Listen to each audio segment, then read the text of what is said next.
Hey everybody, welcome back to this Tackle Warehouse vlog, part 2. We're going to continue fishing. We had a great morning, found an area where fall bass were stacked up. Happens a lot in the fall, especially when the water's low. We caught them on a chicken rig and a micro football, but we're going to keep on going. We're going to try to expand and find them a couple different ways under these really typical fall fishing conditions.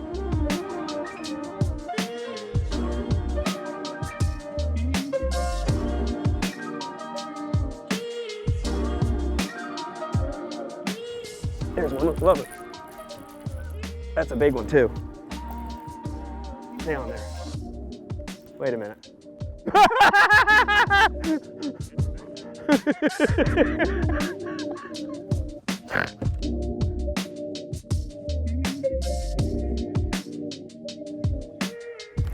There he goes. Not a very big one though, is it?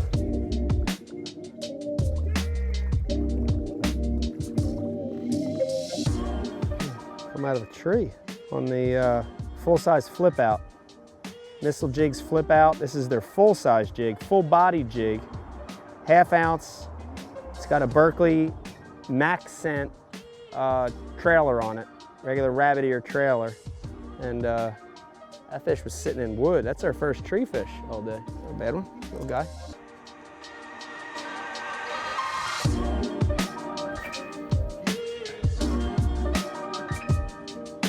There you go. Not a big one. Is that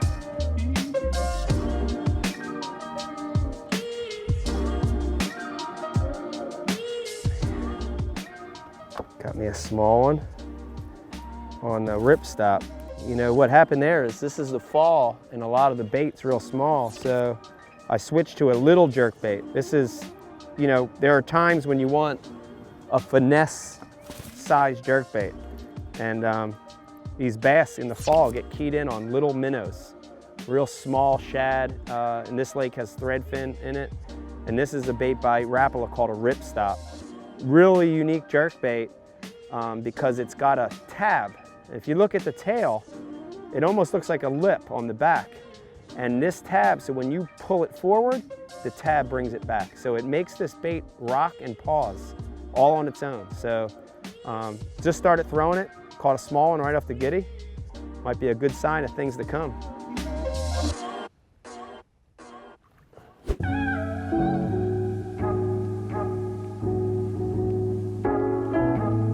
Oh God, wow. You hit it and knocked about 2 foot of slack in.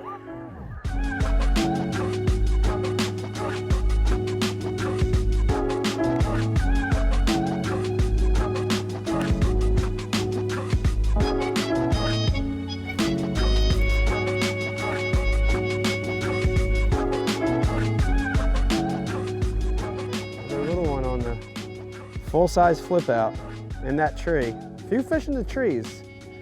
And that's amazing. That's why sometimes the bigger bait's better. You know, I love the mini flip, but when a fish that big's hitting a full-size jig, look at it, it's almost half the size of them, you're throwing the right bait, you know? And of course, the nice thing about this trailer is it's Maxscent. You know, a lot of fans, old school fans of jig fishing like me, we loved pork, the good old pork rind. But there were problems with it, you know, it would dry out, it's hard to keep straight, and that kind of went away. If you're a fan of the old pork, this is the replacement. This has become the replacement for me. It's the Maxscent. This is the 3-inch meaty chunk in Sapphire blue color, but it acts a lot like pork. It's very wet. It's very, you know, it's got that flimsy characteristic to it, and it stinks. It's got a terrible smell to it. And as a complement to a full-size jig, look at that. Slows the fall a little bit, and you've got those big rabbit ears coming out the back. They even have a little texture on them. So if you're a pork fan from years ago and you're mad it's not around anymore, try that Maxscent meaty chunk. It's a good replacement for it.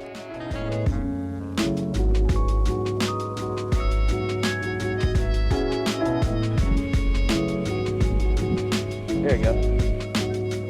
Biting's so weird. That's one that just, we flashed up at it, you know? It's another one on the ripstop, but there's a look at why sometimes treble hook baits are better than soft plastics. You know, if that's a soft jerk bait, if that's a fluke style lure, or if that's a swim bait with a single hook, you miss that fish. So a lot of times going to a treble hook bait, you know, a lipless or especially a little finesse jerk bait, you're going to catch some bonus fish. You know, fish that aren't eating it, they're just reacting on it. That's a big bonus of using a treble hook bait. You know, if you look at that ripstop, it's got little hooks on it, but they're sharp. These are VMC hybrid trebles. Has a number 5 on the belly, a number 6 on the tail, and that's a perfect hook complement to this little ripstop, little albino shad colored ripstop.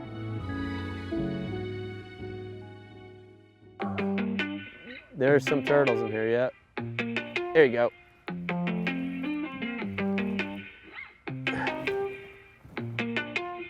I don't know, he's fighting so weird. Oh, it's a crappie hooked in the head. Dragging him through the leaf pile. Oh my God, I should have just left him on there. You really want to catch a big one, live line of crappie. See, that's what I like to power pole down for, is those bites right there. There you go.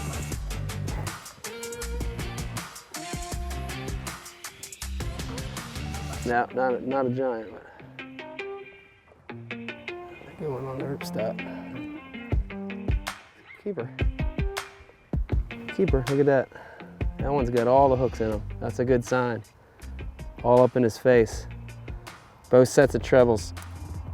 You know, again, what happened, you know, we've moved on to the second part of the day, and this front is really, you can tell, is taking effect. We had a flurry in the morning, the bite went downhill, and you know, one of the ways we're keeping the bite going, even though they're not giants, is by getting finesse. And this is finesse jerk bait.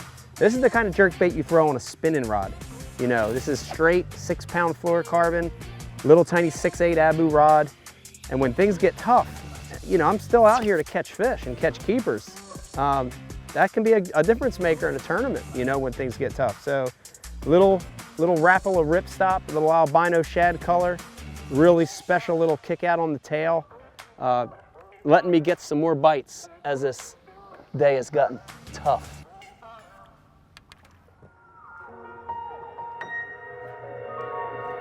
There's another one.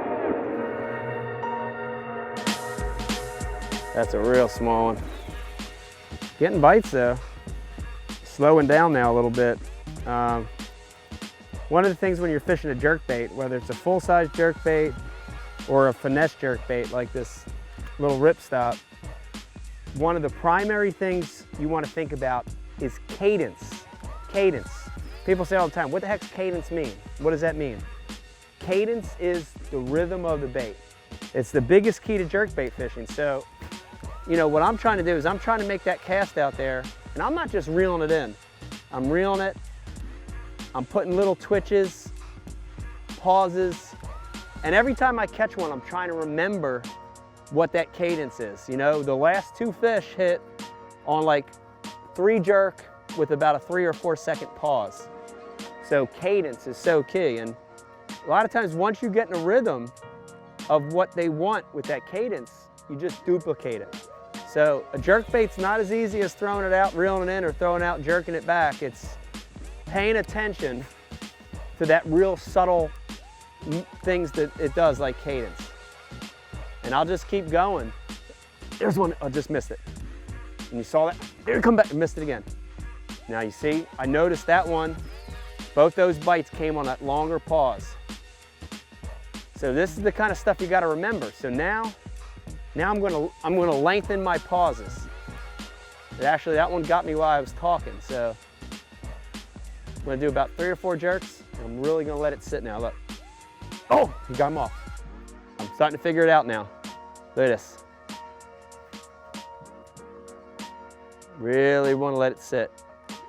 Man, it's hard too, because you get in a rush sometimes, but you know, this is the fish telling me to slow my cadence down, slow my pauses down. So I'm still gonna do those rapid jerks, but I want longer pauses. So instead of 2 or 3 second pauses, I might go 4 or 5 seconds.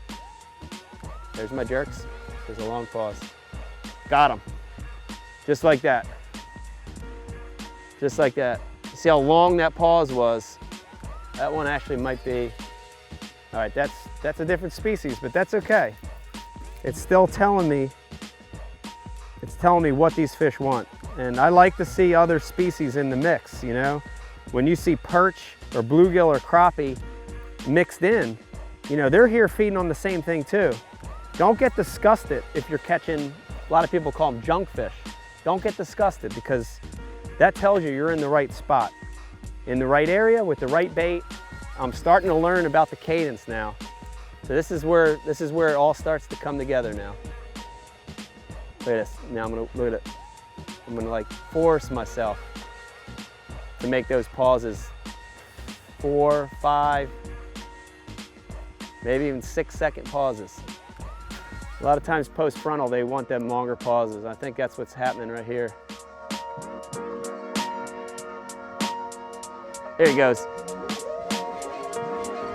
That's real small.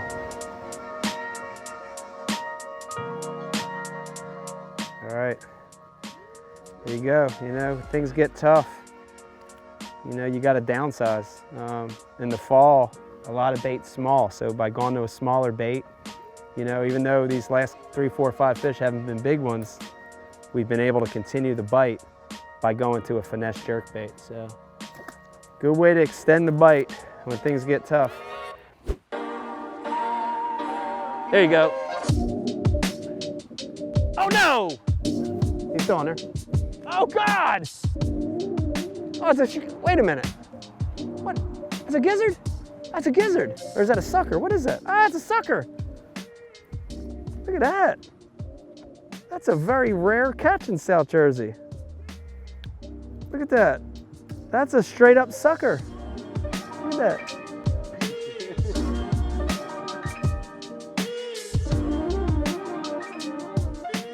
You know, the bite toughened up back there behind the bridge, and this little bait right here saved us. It's a Rapala ripstop.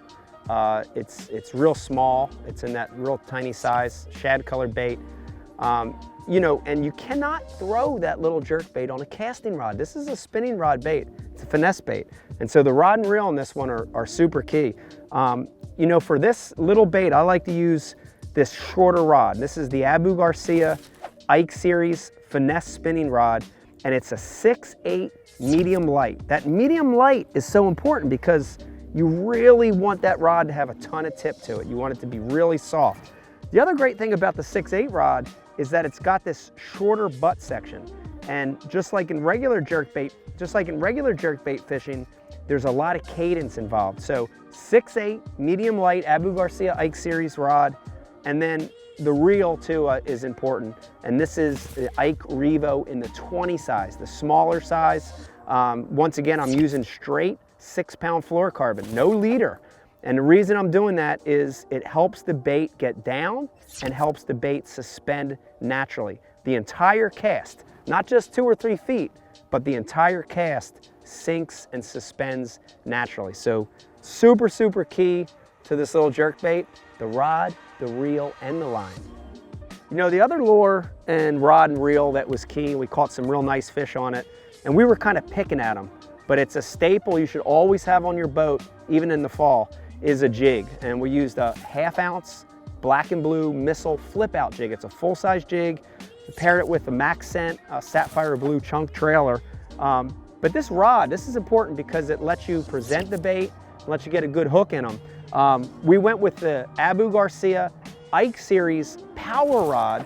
This is the 7.2 medium heavy. This is the exact rod I designed for jig fishing. Anytime I'm fishing a jig, I'm using this 7.2. And then on reel, the most important thing is a reel with fast gear ratio. You noticed a lot of the bites we had, you'd pitch it in that wood, you'd click over and whew, they'd be already out of it. So quick line recovery. So we're using the Garcia MGX Extreme. That's in the 8-0-1. And then on line, you know, I like 17 or 20 pound Berkley Trilene 100% fluorocarbon. This was 17 we used today. It really lets the jig fall naturally and it works through wood really well. It doesn't get snagged. Look at the birds. There's one, a lover on a bush. Oh, big one. God. All right, that's a sign. On a bush. I saw a bush out there. Oh, that's a good one too.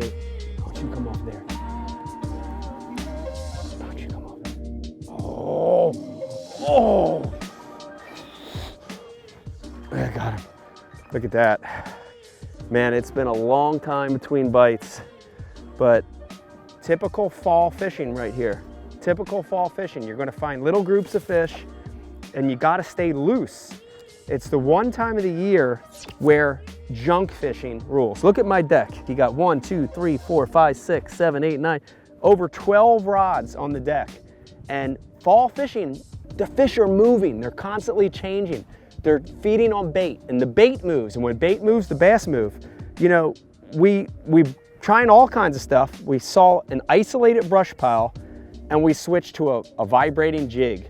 And this is a little bit different one. This is a bait by Molix and it's called a lover. And unlike a traditional vibrating jig where the blade is separate from the head, on the lover it's fixed. It's a fixed blade. And what that does with this particular vibrating jig is it gives it a wider wobble. It's perfect for dirty water and it comes through cover better because it's fixed. It's like a crankbait bill and you can deflect through cover. You know, using white to imitate shad. And then there's that water bug again, you know. It's hard to classify that shape. It's a Ned bait, it's a drop shot bait, and it's also a trailer. That's perfect for a spinner bait or a vibrating jig. That's a nice bass, nice almost 3 pound class bass after a really long lull, but very, very typical of fall fishing.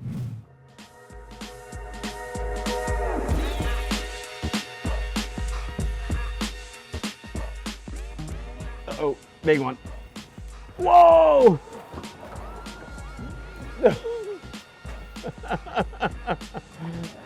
After all these times we've been through this.